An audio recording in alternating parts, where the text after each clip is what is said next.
Om Akhandamandalakaram Vyaptam Yen Characharam Tatpadam Darshidam Yen Tasmai Shri Gurave Namaha Ajnanatimirandasya Jnananjanam Shalakaya Chakshurumilitam Yen Tasmai Shri Gurave Namaha Guru Brahma, Guru Vishnu, Guru Devo Maheshwara Guru Sakshat Parabrahma Tasmai Shri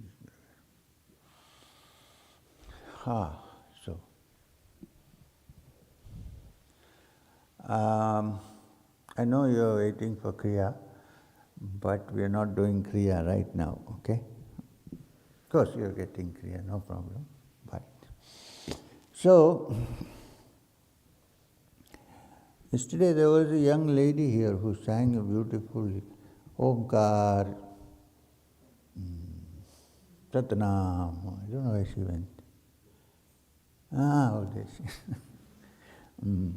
So, today we are going to discuss Omkar.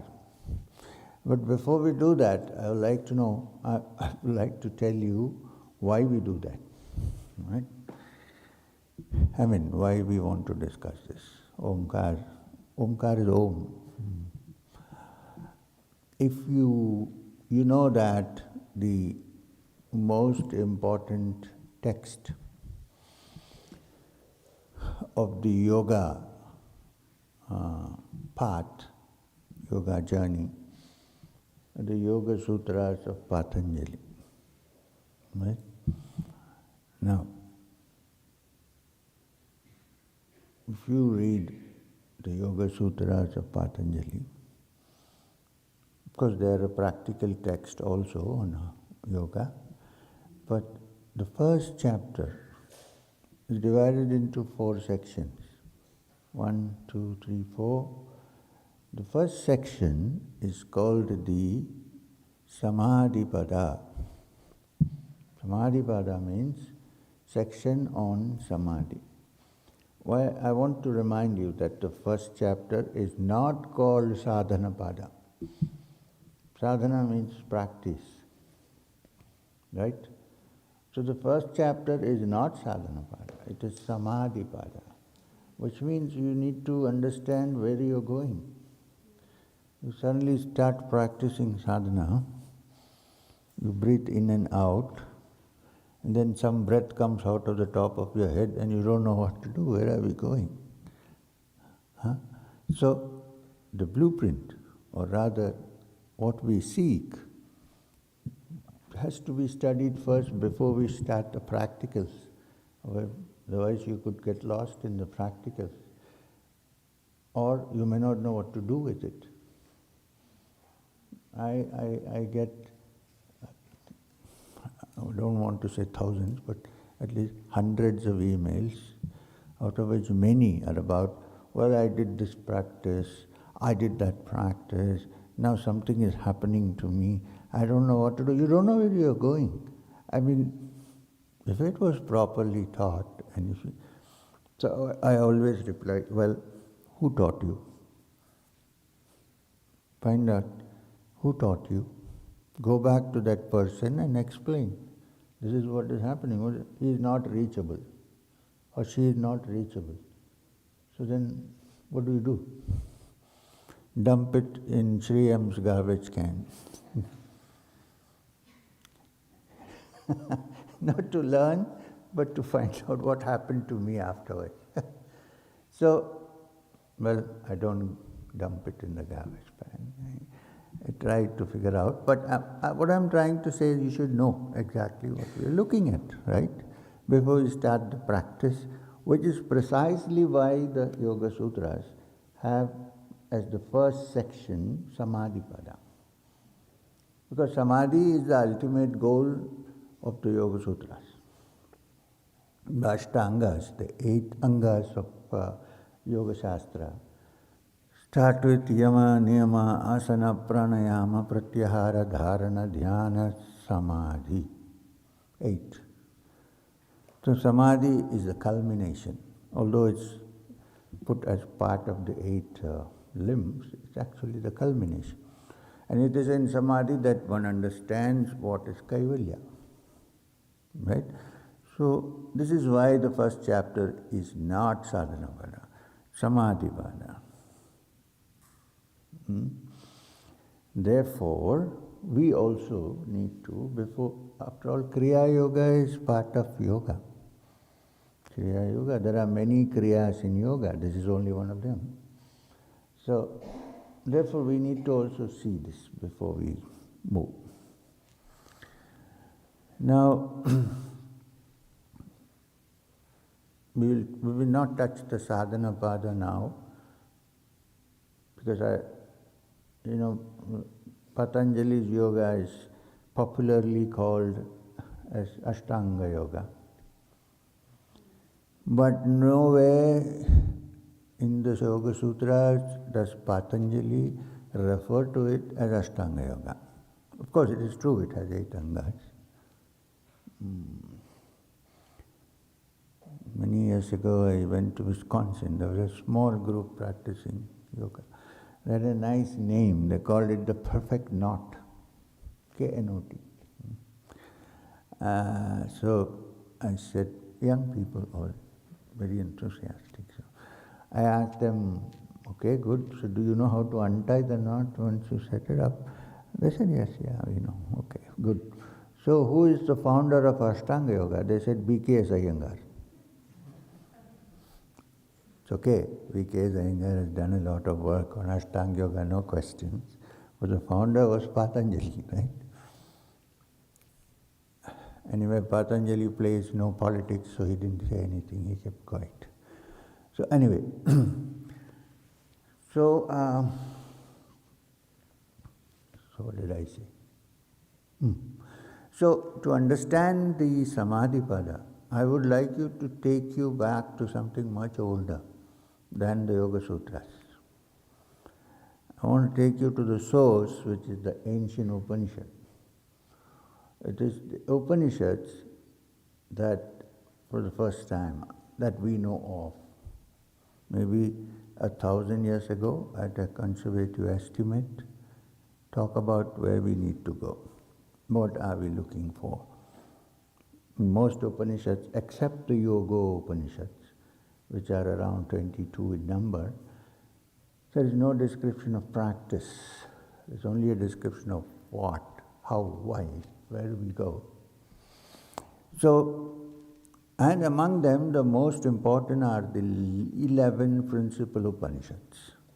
The 11 principal Upanishads are the oldest, not even the Yoga Upanishads. And they have been translated and commented upon by all the great teachers, all the great acharyas. Among them, I would like to pick one to start with, because it kind of shows you what you're looking for. Something which you cannot put your finger on, but exists precisely because you cannot put your finger on it. Because anything that you put your finger on is a known thing. We're looking for something which is free from all that is known. Freedom from the known. So, because the moment you define, then you understood only your definitions, not the reality. So I'm going to one Upanishad. Why I said, started yesterday's song, yesterday's Shabbat. What is that? Om Kari. What is that? Om Kari. Ek Omkar Satanam, yes. So we are looking precisely at Om right now. Omkar. And there is one of the principal Upanishads which has only 12 slokas. Only 12. Recently I heard somebody saying, which is kind of true, not entirely, that if you know this Upanishad, you have known the whole of Vedanta. You don't need to study anymore. I won't go that far, but yes, it is important. And this Upanishad is the Mandukya. which starts by trying to tell you what is Om. Now, the Mandukya, yesterday I said the Mandukya, nobody knows why it's called the Mandukya Upanishad. Because a Manduk in Sanskrit, also in Hindi, Menduk, is a frog. So it was either given by somebody who looked like a frog, or we don't know. I had this discussion, and some people go to the extent of saying that this probably was written by a rishi whose name was Manduk. I don't know. I've not heard of any such rishi. So I had this discussion with Maheshwarnath Babaji, my guru. He said, are you serious? Why do you want to? You just listen to what is being said. You don't know who is it. I said, okay, but curiosity, Babaji. He said, okay, but okay. Then he said, it's probably because the frog is one of those creatures who undergo metamorphosis, very simple metamorphosis, before our own eyes. First, they're like tadpoles, moving in the water. They can't come on land. Then the tail falls off, like the Brahmana slips off his diksha to become a sannyasi. The tail falls off. And then they become frogs. Now these frogs are amphibians. They can live in water as well as in land, on land. So therefore the understanding is that the yogi or a seeker who touches that, after touching it, makes no distinction between the outside and the inner. You can call either of them the earth and water. He can live as effectually on land as in the world of the spirit. Such a person is like a frog. Even better if he's faced like a frog. Then that will help him to keep away from people getting attracted to him. Yeah. So anyway, so well, this teaching has nothing to do with personal attraction, please. Something else. The other day I saw somebody who has come already for 6 retreats. I said, why are you back? We just want to see you. So, not so important. Anyway, so Mandukya Upanishad. Mandukya Upanishad comes from the Yajurveda, which is the second Veda, Rig Veda, Yajurveda. And it consists of only 12 slokas. The shortest 12 slokas. And the 12 slokas do not dwell on what you should do or what you should not do or any of the practices, but try to explain to you what Om is all about.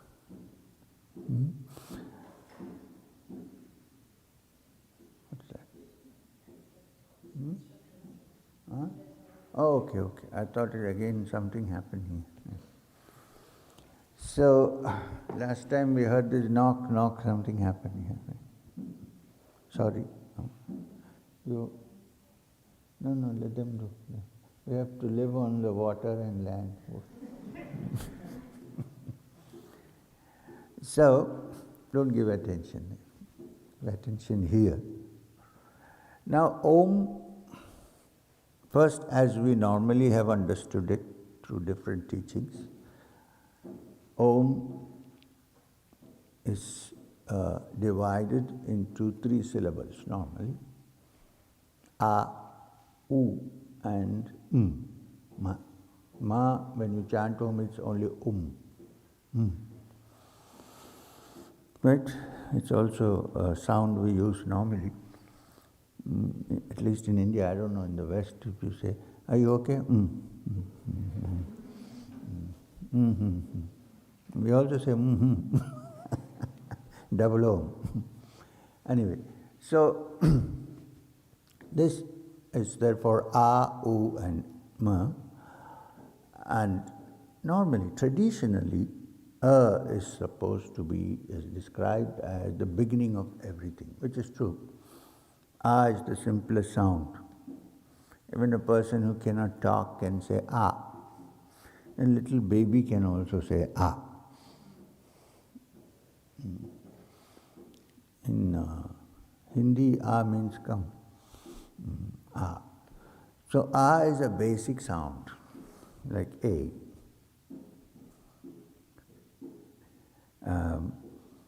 Out of which everything else is constructed afterwards. So therefore it represents the beginning of creation, beginning of everything, the sound ah. In Sanskrit alphabet it's called akshara, which means that which cannot be destroyed, indestructible. Kshara is destructible, akshara is indestructible. So the beginning of the world, also the beginning when you open your eyes and the world begins for us. And the night when you are deeply sleeping, the world has not existed. We'll come to that later. When I open my eyes, the world has started existing for me. Ah. It's also the word which you say when you're happy, ah. And it's also the word when you have pain, ah. So it's ah, okay. So beginning of creation. Now the U is, once something is created, or let me say manifested, it needs to be looked after. It needs to be, what do you call that? Maintained, not even continuous, sustained. So the sustaining part is represented by the sound of U, because when you say Om, it starts from here ah, then in the middle of the tongue it's O, then you roll it, and then you do Om, closed. Now if you need to make a new word, you need to open your mouth again. So it's closed, I mean temporarily it's finished. And according to the ancient science, which now also they have discovered, that everything that starts as a cyclical movement, it ends and a new thing comes. Now the ending is called a pralaya. And the survival, the continuation, the sustenance part is the yuga or manvantara and so on. And the creation is ah. So therefore Om, traditionally in some Upanishads, described as creation, preservation and destruction, which is common to all human beings and which is like cyclical. We cannot expect to remain forever. You go and something else takes your place. Imagine all the people who were born living still here. Even now we don't have space in this hall. The old has to be replaced by the new. This is law, natural law.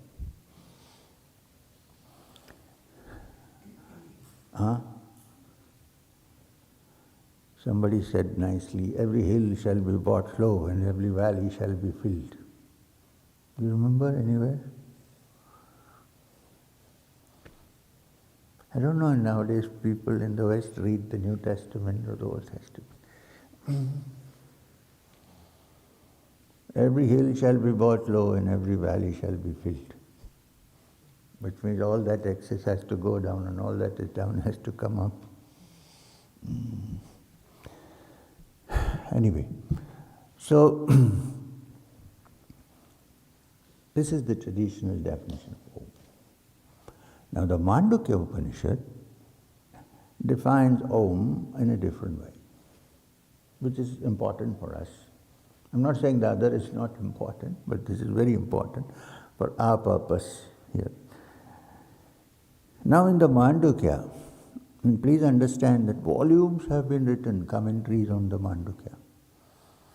Shankara wrote 1,000 pages on Mandukya commentary, and on top of that there are many other commentaries on his commentaries, Karikas. And his guru's guru, Gaudapada, wrote a voluminous commentary on the Mandukya Upanishad, which made some people suspect that he had become a Buddhist, because his definitions were going closer to shunya. Not true, but people suspected that. So, because in Vedantic point of view, the ultimate is purna, full. Shunya, well, anyway, we'll come to that later. My understanding is shunya is purna. Anyway, so in the Mandukya Upanishad, the sound Ah, again it's divided into three, Ah, U and Ma. The sound Ah represents the waking state of existence, which is common to all human beings. I hope we are awake now. Waking state. Because our world actually starts when we wake up. Waking state of existence is you don't have to explain much about the waking state. I think we all know what the waking is all about. Although some people are of the opinion there's another waking up which is different, but waking up from the sleep of ignorance, but at time being we don't know all that. We know that waking is common to all of us. We all wake up, and hopefully we are awake. No. When you're not awake, please tell me. I'll crack a joke to wake you up. Now, the next U, A, U, Ma, said U. U is the sound that represents another state which is common to all human beings, but which is not as simple as it looks as the waking state. And this is the dream state, which again is common to all human beings. I'm sure we all dream. We even daydream. Forget about daydreams, night dreams. So, U represents the dream state. It's called swapna avastha in Sanskrit. It's also called thejasa, because while you dream, your eyes are closed. So it should be normally dark. But you see all dreams as if there is light. So it's self-illumined and therefore called thejasa. Tejas is light. Right, thejasa. Now this dream state, swapna, which is common to all of us, needs a little more examination than the waking state, which we seem to know. Interesting. When you dream, while you are dreaming, the state is very real. In that state, while you're dreaming, the dream state is quite real. Rarely sometimes you have this dream where you kind of wake up in the dream and say, I'm dreaming, but this is very rare. Normally, in dream state, you're in a different world altogether. And it's so real. Well, you say it's a dream because when you wake up, it doesn't exist. Which is why we call it a dream. Now, suppose your dream was long, you would consider the waking state as unreal. Because it becomes real only when you wake up. Okay. Now, what happens in a dream? It's so real. In the dream, suppose I am being chased by somebody. Or forget human beings, being chased by a bison. I said bison because there are no tigers and leopards here. So, bison, and I'm running for my life. I won't say, oh, I am dreaming, bison, no, I run for my life. And then I wake up, there is no bison there. And yet, it was so real. My pulse is still racing. My heart is still beating harder than ever. And I'm perspiring, I'm sweating. And I'm also looking to see if the bison is anywhere around. So, it was so real while I dreamt. The symptoms continue even while I'm awake for some time, because then I realize, oh, I dismiss it, this is a dream, now I'm awake. So how real is the dream and how real is the waking state? Because in the dream the waking state does not exist. In the waking state the dream does not exist. Actually speaking, they're kind of same.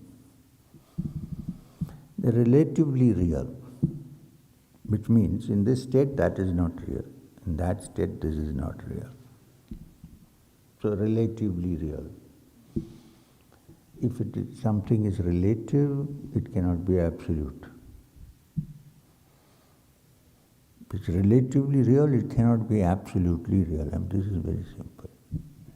Although the difference between waking state and sleep is that in the waking state there is a continuity, while in the dream state there is no continuity. Like in the dream, you can be Hema Malini. I don't know if you know. Yeah, but next day when you sleep, you might be Ravan. But in waking state, you're still the same man when you come back. This continuity is there. Apart from that continuity, there is no difference between dream and waking state. Because in either one of them, the other does not exist. Now, somebody questioned the fact whether one day, in what I call the waking state, could it be a long dream? Could it be? From which one day I wake up and say, oh my God, what a long dream. That waking up, Shankara compared to waking up from the sleep of ignorance. Okay? So now, if both these states, dream and waking, are relatively real and therefore not absolutely real, one thing is real, the witness. Both places there is a witness. Someone is watching. The dream. Now, what the witness sees may be relatively real. The witness is always there to watch.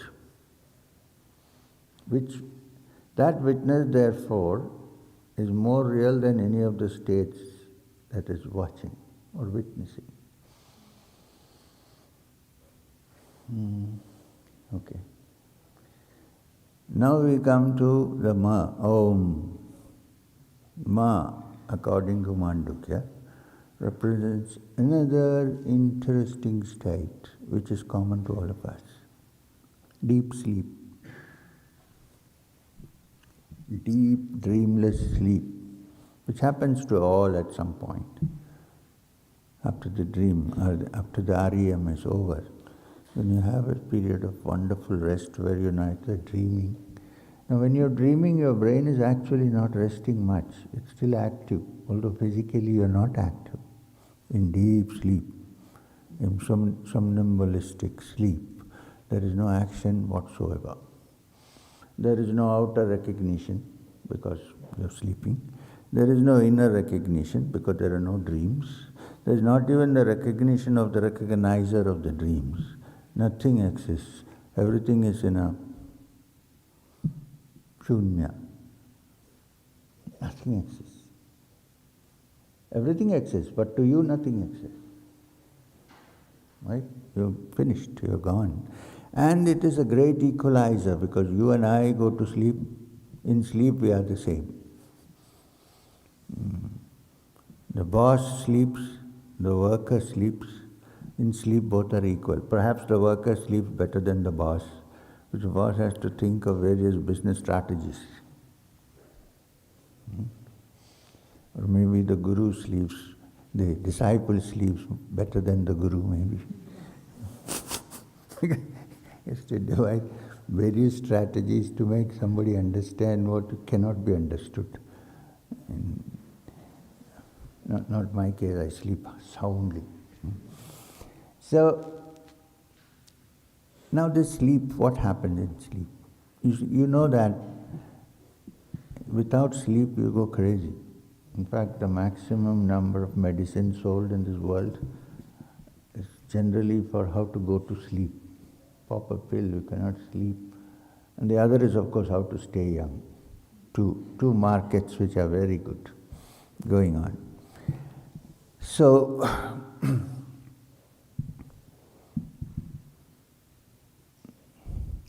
okay. So, yeah. But then, there's one problem. In dream you have the witness, you understand. In waking you have a witness. In dream even the witness seems to have, in deep sleep even the witness seems to have disappeared. There is no witness. Everything is gone. Which is why you sleep well. As long as that witness is there with its one's individuality, you cannot sleep because all the problems are attached. Now, is it really true that there is no witness when you are in deep sleep? Yes, there is a witness, but you are not aware of the witness at that point. Why? Because when you wake up, if you really did sleep well, you say, that was blissful. That was a wonderful sleep. Now that kind of deep sleep can happen only when you don't sleep with the help of a drug. Be it a tablet or be it the spirit that comes in bottles. That's also spirit, right? That kind of unallied, complete sleep, deep sleep, is very blissful. So you get up in the morning and say, that was so blissful. So, which means what? That there was a witness. At that point it doesn't remember, but now it remembers that it had a wonderful experience. So it's not finished. It's there. Now, how many times have we switched off our alarms and gone back to sleep? Because we don't want to. It's so nice. Who wants to come into a terrible place? So peaceful. So get up, another 5 minutes. Another 5 minutes. But there seems to be a witness out there, who at that point we are not aware of. Suppose through your imagination, you can conceive of a witness while you are still fast asleep in shushupti. It's called shushupti. Such a state would be called Turiya. Now, how does Om represent Turiya? What sound? Ah is waking, U is dream, Om, deep sleep. But do we stop like Om? Or do we say Om? That Ardha-matra, the sound that goes after a bell is rung for some time. This is the symbol of Turiya. When nothing is definite, but there is existence. Which means if you think of or conceive, it's not possible easily, if you think of a state where in that blissful deep sleep, no dreams, suddenly I am aware of it. But if I say I am aware of it, then usually the eye is accompanied by all my likes and dislikes, hatred and love, but suppose it's a pure eye. When you are in Turiya, then you don't need to do any Kriya, no Sadhana required. Finished. Done. This is where we are looking, what we are looking for. Okay, now. If, suppose, now the other problem is, you cannot reach Turiya through sleep. That would have been wonderful. I want to find Turiya, so I'm sleeping. Turiya is the quiet can be understood only when the mind learns to become quiet while it's awake. If it learns to be quiet when it is awake, it will also be quiet in a dream.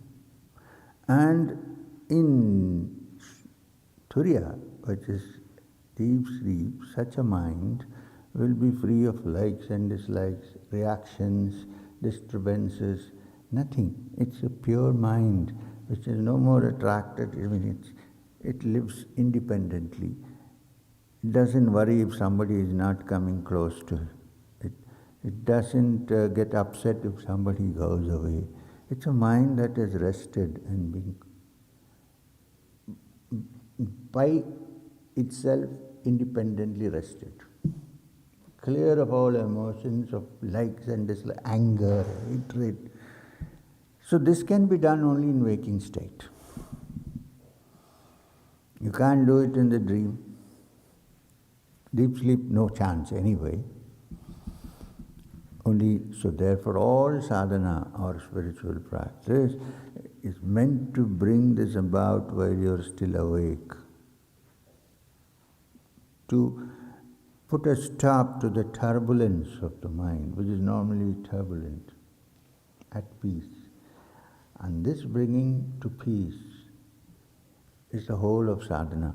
When this happens, then perhaps in the beginning you will experience this only in the deep sleep state. Such a yogi who goes into deep sleep is different from an ordinary person who goes into deep sleep. Because in deep sleep, he is no longer in deep sleep but is in Turiya. And it need not remain with deep sleep, it can also be in the waking state. Which means, when the mind is free of turbulence, under all circumstances if it is tranquil, as in the Gita, sarvatra samabuddhaya, it no longer carries any hatred, it no longer loves because it gets something out of it. Its thought waves have been stilled and quietened by the practice of his sadhana, which of course a major part is the pranayama, which one does. Such a mind, also a mind which wants to live without causing injury to other living beings, a mind that doesn't appreciate filling its tummy with dead animals like a graveyard. Such a mind, in its quietness, the Bhagavad Gita, Krishna calls it sarvatra samabuddhaya. It is quiet under all circumstances. Such a mind understands what is Turiya. And the good news is that it is the essence of everybody's being. It is the ultimate essence of you, me, and everyone else. Once that is touched, also every human being becomes equal. Because it's the same thing in you which is in me.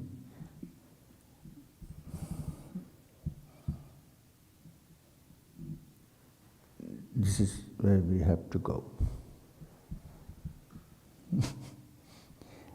So when you say we have to go, it doesn't mean you have to move. In fact, we need to stop all movement. Okay. And when it is touched, suppose it is touched, there is no difference then between the outer world and the inner. Because you recognize that what is inside is also what is outside. Which is why you have to show me one picture in which a great sage like Ramana Maharshi has his eyes closed. Find out a picture. Because there is no difference between... No, she can close her eyes, please. We all have to close our eyes sometimes. between what is outside and what is inside. Both are same. But it has to be discovered first inside, which requires a little bit of closing of the eyes. So this is where we are going. Now, I'm going to look at something else. The Yoga Sutras of Patanjali, which of course came much after the Upanishads, are a practical guide to attain Kaivalya. But before you attain Kaivalya, you should know what Kaivalya. This is why we are explaining all this. It's a complete state of freedom where there is no little identity there. One is conscious, of course, it's not unconsciousness. It is the root and essence and core of one's consciousness. Now, how is this connected with Kriya? Why do we? Okay, now before we go there, I want to say something else. Kriya being one of the ways to calm the mind and to make your thoughts completely still, because according to Patanjali's definition, yoga is Chitta Vritti Nirodha. Yoga's Chitta Vritti Nirodha. This is the definition, which means it is the Nirodha of the vrittis, of the chitta. Did you understand that? It's not good English. It is the Nirodha of the vrittis, of the chitta, which means that the mind, what we call mind stuff, is normally disturbed. It's not silent. Sometimes up, sometimes down, which is normal, but it does. In the midst of this commotion, we don't get any tranquil interval.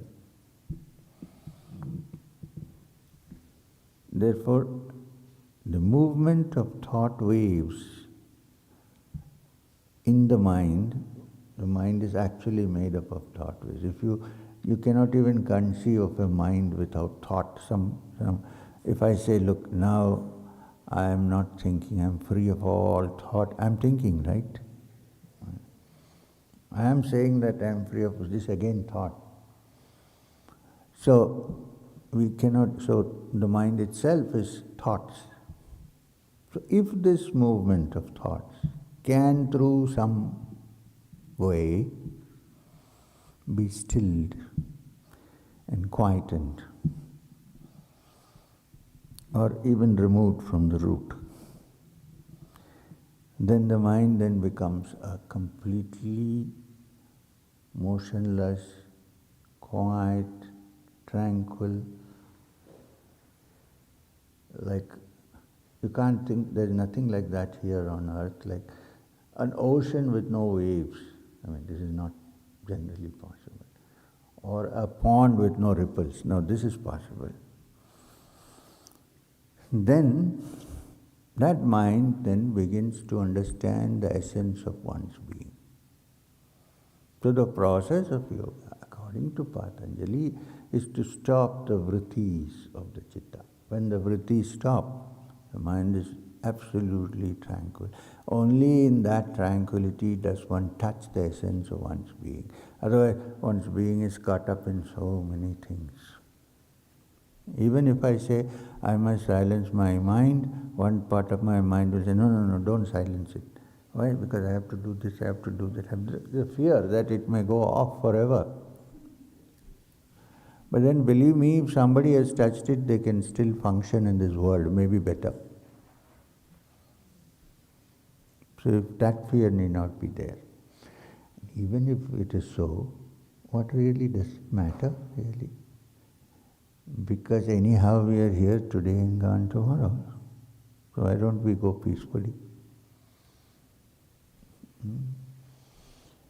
So these are some of the things I wanted. Now, before we go further, when you start practicing your sadhana, there are many kinds of sadhana.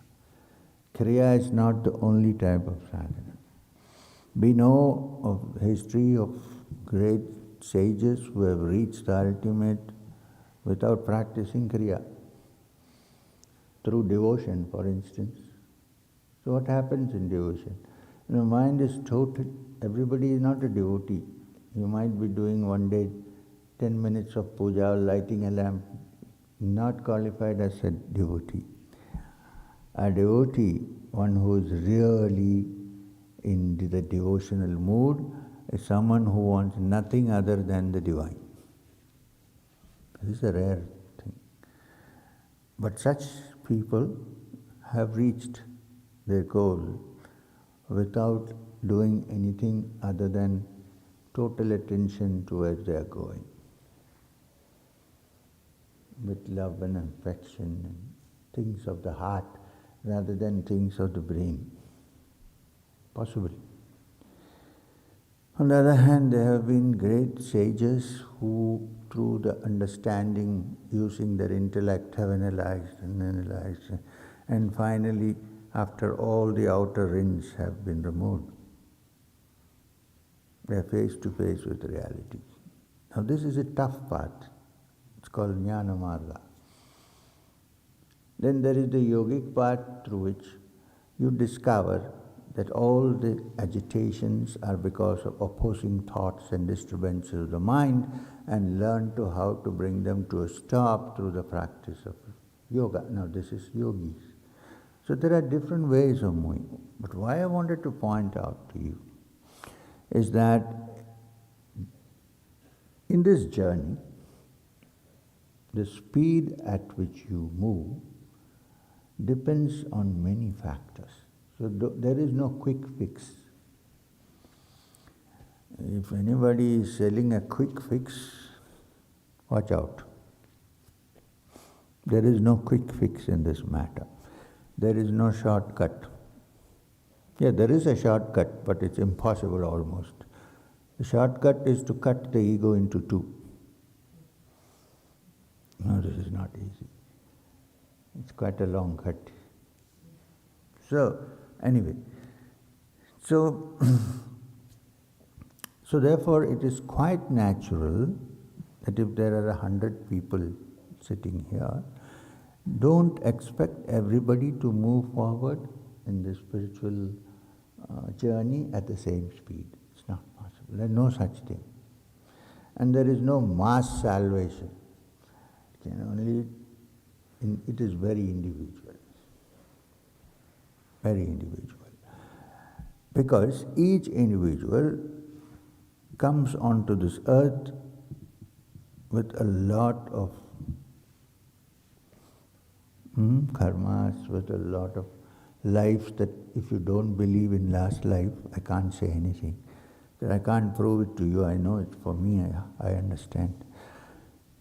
But at least you carry a lot of load on your head when you come onto this earth. And it need not necessarily be from the past, even in this life. Till the age of 34, you're already carrying quite a bit. And biologically, we are the result of 3 million years of genetic evolution. Now, biologically, you carry a lot of genetic traits and backgrounds and so on. So everybody cannot be expected to move at the same rate. So if somebody is promising that everybody will attain on January 6th, 2028 moksha, then watch out. It cannot be done. It's like the doomsday prophets who say that. And I know somebody who used to say the world is going to end in 1985. I was in Delhi then. Didn't end. Then it was postponed to another 5 years. In 90. Brilliant. It goes on. But then there are takers for everything, so it goes on. So, I'm going to give you an example of a few examples of some people who seem to have attained at a very young age. And one would say that is unfair. How come? Because I'm working hard for many years. This guy touched it at the age of 16. It's because according to the law of karma, there is no effect which doesn't have a cause. That you cannot find the cause doesn't mean that the cause doesn't exist. So take the case of a young man like Ramana Maharshi, for instance. I'm talking from the Vedantic point of view at the moment. At the age of 14 or 15, I'm not sure, he had no teachers that we know of, no guru. He didn't study any scriptures except probably what he chanted when he was a young boy. He was probably initiated into the KY3, I'm sure. He might have done that. I don't know how seriously he did it, we don't know. He didn't do anything else. He didn't have a guru, he didn't do pranayama, he did nothing. He didn't study Upanishads. One fine day at the age of 15, he says, I am not this body. It's not mere speech or his imagination. One day he lies on the bed and he's disassociated from his body and he looks at the body and he says, this is my body, yes, so that means I'm dead. And then he lies down as if the body is being taken to the cremation ground, like a dead body. And then he says, now they'll burn the body, but I am not this body. If I am not this body, then who am I? Am I the mind? Am I something? So there, his sadhana begins there. He has no instructor, nobody. He wanders around until he discovers who he is, if he is not the body or the mind. Now, this doesn't happen to everybody. You can't say this is unkind, this is not justifiable. So, which means what? He has put in a lot of work during many lives, and this was his culminating life in which he came out understanding the truth. Why I'm saying this is, as you start doing even Kriya sadhana, don't expect that everybody is going at the same speed. Depending on the weight that you carry, depends on when you unload it. Takes time. But you should decide to unload it when it happens. Somebody went to a teacher with a basket on his head, carrying cabbage. And he said, I've come to you because I heard you're a great expert in teaching how to swim. And teach me how to swim. The man said to him, my dear friend, I can teach you how to swim. What you heard is right, I'm an expert. First you have to put down that basket of cabbages before I teach you how to swim. He said, this I cannot do. I have to carry my cabbages, but I want to learn to swim.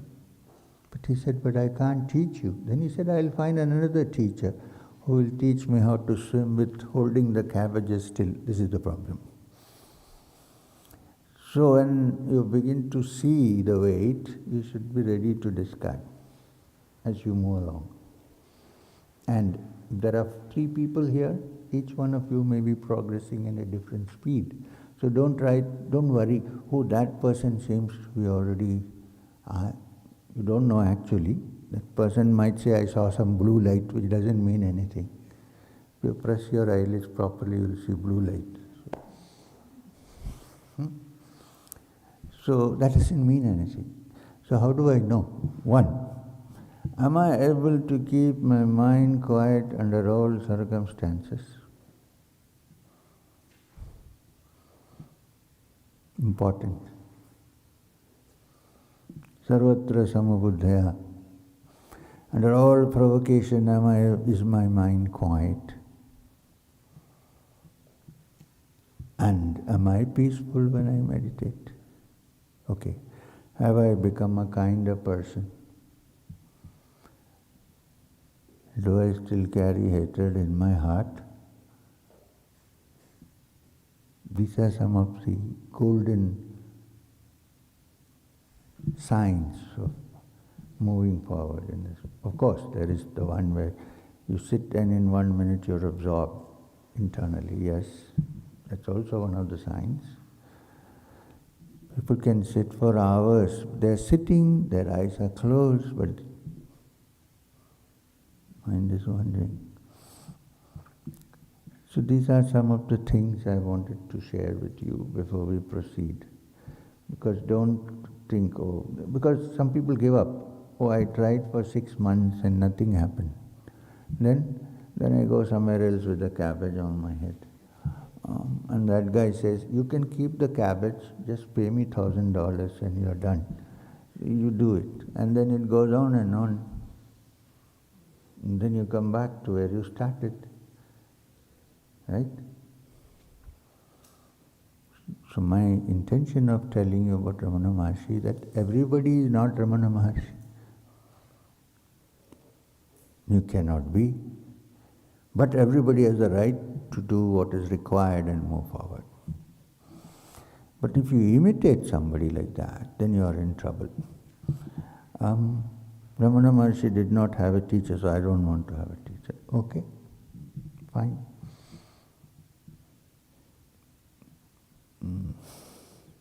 Ramana Maharshi said, I am not the body, so I am also repeating, I am not the body. Are you sure? If somebody pricks you with a pin, will you react? You are the body, right, for the time being.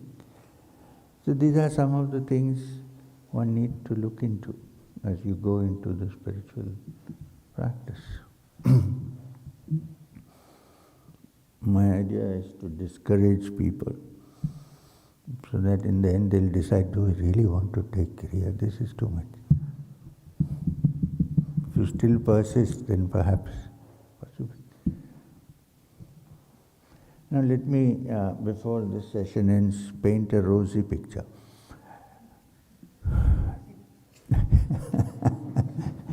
To touch the essence of one being is a delightful life. It's a most wonderful way of living, where you see divinity in every flower that blossoms. You see divinity in every flower that after blossoming falls. How long will it remain? You see divinity in even the worst of what society considers as worst elements of public. You still see some hope. And your heart is always filled with joy, no matter what the circumstances are outside. And you realize that in this world which is here today and gone tomorrow, there is an element in me which is always there in bliss, which neither comes nor goes. So we can imagine what a lovely life it is.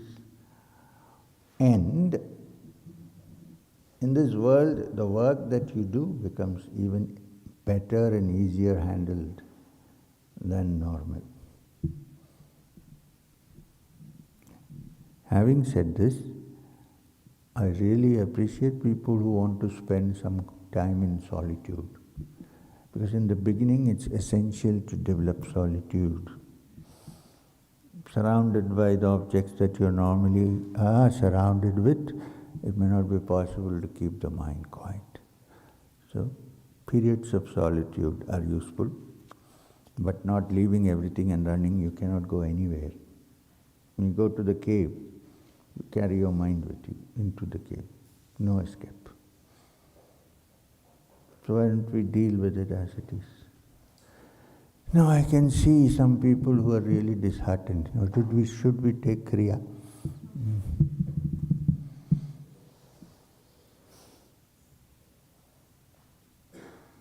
Next session.